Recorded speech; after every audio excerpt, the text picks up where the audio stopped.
संसद के शीतकालीन सत्र के दौरान उपराष्ट्रपति जगदीप धनखड़ की मिमिक्री के मामले पर अब सियासत तेज हो गई है। बीजेपी विपक्ष को घेर रही है तो विपक्ष के सांसदों ने गुरुवार को पुरानी संसद से विजय चौक पर पैदल मार्च निकाला। इस दौरान खड़गे ने कहा कि सरकार संसद सुरक्षा चूक पर जवाब दे और प्रधानमंत्री और गृह मंत्री अमित शाह संसद में आकर इस मामले पर बयान दे। वहीं बसपा सुप्रीमो मायावती ने कहा कि संसद में विपक्ष के सांसदों का निलंबन ठीक नहीं।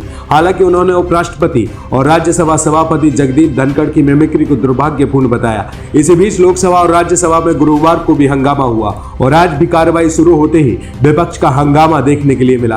प्रश्नकाल में ही विपक्ष के कुछ सांसद नारेबाजी करते हुए भी नजर आए। कोरोना का नया सब वेरिएंट JN.1 दुनिया के 40 देशों में फैल चुका है।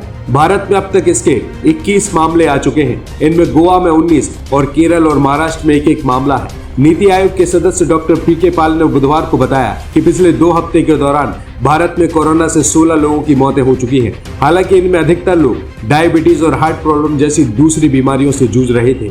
केंद्र के मुताबिक देश भर में कोरोना के करीब 2669 एक्टिव मामले हैं। इनमें 91 से 92% लोग घरों में ही इलाज करा रहे हैं और नए वेरिएंट वाले मरीजों में वायरस के लक्षण काफी हल्के हैं। हालांकि इससे घबराने की कोई बात नहीं। वहीं लोकसभा में सुरक्षा चूक मामले में कर्नाटक के इंजीनियर साई कृष्ण जगाली को हिरासत में लिया गया। जगाली को बुधवार 20 दिसंबर को रात को दिल्ली पुलिस ने बगालकोट से गिरफ्तार किया है। इसे दिल्ली लाया गया। मीडिया रिपोर्ट के मुताबिक जगाली कर्नाटक के एक रिटायर्ड पुलिस अधीक्षक का बेटा बताया जा रहा है। साई कृष्ण जगाली डी मनोरंजन का दोस्त भी बताया जा रहा है और मनोरंजन ने पूछताछ में साई कृष्ण जगाली का नाम भी बताया था। सूत्रों के मुताबिक जगाली बगालकोट स्थित घर में काम करता है। जगाली की बहन का कहना है कि उसके भाई ने कुछ भी गलत काम नहीं किया है। मद्रास हाईकोर्ट ने 21 दिसंबर को आय से अधिक ज्यादा प्रॉपर्टी मामले में तमिलनाडु के पूर्व उच्च शिक्षा मंत्री और उनकी पत्नी को 3 साल की सजा सुनाई है। कोर्ट ने दोनों के खिलाफ 50-50 लाख रुपए का जुर्माना भी सुनाया। दोनों 1.5 करोड़ रुपए की आय से अधिक ज्यादा प्रॉपर्टी मामले में दोषी पाए गए। मामले में कोर्ट का फैसला आने के बाद विधायक पद के लिए वह अयोग्य हो गए। साथ ही उन्होंने अपने मंत्री पद को भी खो दिया। मामले में कोर्ट का फैसला आने से पहले तक भी उच्च शिक्षा मंत्री थे। अब यह विभाग पिछड़ा वर्ग कल्याण मंत्री RS राज कनप्पल को दे दिया गया है। प्रदेश के 19 जिलों के कलेक्टरों को गुरुवार को दिल्ली में लोकसभा चुनाव की तैयारियों को लेकर ट्रेनिंग दी जाएगी। इसके चलते इन जिलों के कलेक्टरों ने अपने अधीन अफसरों को प्रभारी कलेक्टर का चार्ज देकर प्रशिक्षण के लिए बुधवार को दिल्ली रवाना हो गए। गुरुवार से 2 दिन का प्रशिक्षण लेंगे। इसके बाद 2 अलग अलग चरण में अगले 10 दिन में बाकी बचे जिले के कलेक्टरों को ट्रेनिंग दी जाएगी। यह प्रशिक्षण 29 दिसंबर तक चलने वाला है। भारत निर्वाचन आयोग ने लोकसभा चुनाव 2024 के लिए प्रदेश के सभी कलेक्टर, जिला निर्वाचन अधिकारी और रिटर्निंग अधिकारियों का 2 दिवसीय प्रशिक्षण रखा है। वहीं मध्य प्रदेश में कोरोना संक्रमित दोबारा मिलना शुरू हो गए हैं। बुधवार को इंदौर और जबलपुर में एक संक्रमित मिला है। इससे प्रदेश में एक्टिव केस बढ़कर 3 हो गए हैं। इनमें से 2 केस इंदौर और 1 केस जबलपुर में है। तीनों को होम आइसोलेशन में रखा गया है। वहीं सागर में मोतीनगर थाना क्षेत्र के भगत सिंह बाट में एक दोस्त ने दोस्त की हत्या कर दी। शराब पीते समय दोनों के बीच विवाद हो गया था। विवाद में आरोपी ने मृतक के सर पर छेनी मारकर हत्या कर दी। घटना सामने आते ही पुलिस मौके पर पहुंची और सबका पंचनामा बनाया। पुलिस ने हत्या का प्रकरण दर्ज कर मामला जांच में लिया है। वहीं आरोपी सतीश को हिरासत में लेकर पुलिस पूछताछ कर रही है। ये आज सुबह पुलिस को सूचना प्राप्त हुई कि गुरुधाम पुलिया भगत सिंह वार्ड थाना मोतीनगर क्षेत्र में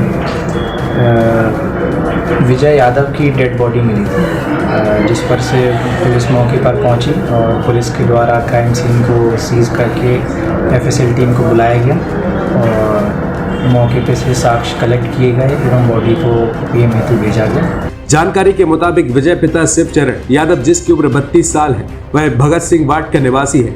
मंगलवार की रात अपने दोस्त सतीश सेन के घर गुरुधाम वाली गली भगत सिंह बाट गया था, जहां दोनों शराब पी रहे थे और शराब पीते समय दोनों के बीच किसी बात को लेकर विवाद हो गया और विवाद इतना बड़ा कि आरोपी सतीश सेन ने छेनी से विजय यादव के सिर पर हमला कर दिया। सिर पर छेनी से गंभीर घाव लगने से विजय की वहीं मौके पर ही मौत हो गई।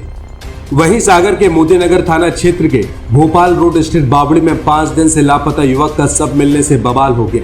युवक की मौत पर परिवार वालों ने हत्या की आशंका जताई है। उन्होंने दोषियों के खिलाफ कार्रवाई की मांग भी की है। दरअसल राजपुत्र हरि सिंह ठाकुर, जिसकी उम्र 22 साल बताई जा रही है, वह पंतनगर 15 दिसंबर को परिचित की शादी समारोह में शामिल होने के लिए घर से रात करीब 10 बजे निकला था, जो वापस नहीं लौटा। मंगलवार रात करीब 11 बजे उसका शव सागर भोपाल रोड पर स्थित एक नए बस स्टैंड के पास बावड़ी में मिला है। पुलिस ने सब का पंचनामा बनाकर पोस्टमार्टम के लिए भेजा है। बुधवार को सब का पीएम कराया गया। वहीं प्रदेश में आज विधानसभा सत्र का आखिरी दिन है। ऐसे में कैबिनेट विस्तार को लेकर चर्चाएं भी तेज हो गई हैं और माना जा रहा है कि अब जल्द ही कैबिनेट का विस्तार किया जा सकता है। आपको बता दें कि 1-2 दिन के अंदर ही विस्तार हो सकता है और यही कारण है कि मुख्यमंत्री मोहन यादव विस्तार के मंथन के लिए दिल्ली जा रहे हैं। यहाँ वे जेपी नड्डा और अमित शाह से मुलाकात कर मंत्रिमंडल पर चर्चा करेंगे। आपको बता दें कि 18 दिसंबर से विधानसभा का सत्र प्रारंभ हुआ है। इसके एक दिन पहले 17 दिसंबर को मुख्यमंत्री डॉक्टर मोहन यादव नई दिल्ली गए थे। वहां भाजपा अध्यक्ष जेपी नड्डा से मुलाकात करके मध्य प्रदेश के मंत्रिमंडल गठन पर उन्होंने चर्चाएं की, लेकिन उस वक्त मंत्रियों के नाम तय नहीं हो पाए थे। लिहाजा मुख्यमंत्री एक बार फिर गुरुवार को नई दिल्ली रवाना होने वाले हैं।